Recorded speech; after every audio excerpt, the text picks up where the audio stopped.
કચ્છના ભુજમાં આવેલું આ છે ધુનારા વાંઢ. આઝાદીના 78 વર્ષે પણ આ ગામના લોકો પાણી માટે વલખા મારી રહ્યા છે. માત્ર પાણી જ નહીં, વીજળી પણ આ ગામ સુધી હજુ સુધી નથી પહોંચી. વીરલા ખોદીને અમે પાણી પીએ છીએ અને લાઇટની તો કોઈ સુવિધા નથી. આ 2000 વાળી પ્લેટો સોલાર વાળી લઈ અને અમારા ઘરો ઉપર નાખીને અમે લાઇટ ચલાવીએ છીએ. અમે ગામમાં અંદાજિત 150 લોકો વસવાટ કરે છે. અહીંના લોકો પશુપાલન અને ખેત મજૂરી કરીને પેટીયું રડે છે. હાલ રણ વિસ્તારમાં ગરમીનો પારો 40 થી 45 ડિગ્રીને પાર પહોંચ્યો છે. આકરા તાપમાં સ્ત્રીઓ માથે પાણીના બેડા ભરીને લાવે છે.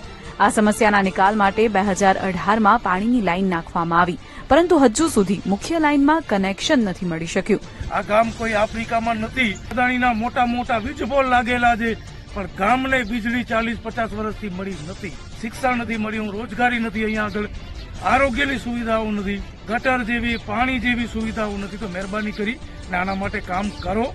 ગામ લોકોનું કહેવું છે કે નેતાઓ મોટા મોટા વાયદાઓ કરે છે, પણ એ વાયદાઓ ક્યારેય પૂરા નથી થતા. પ્રાથમિક સુવિધાઓથી વંચિત લોકો સરકારને તેમની માંગ પૂરી કરવા વિનંતી કરી રહ્યા છે.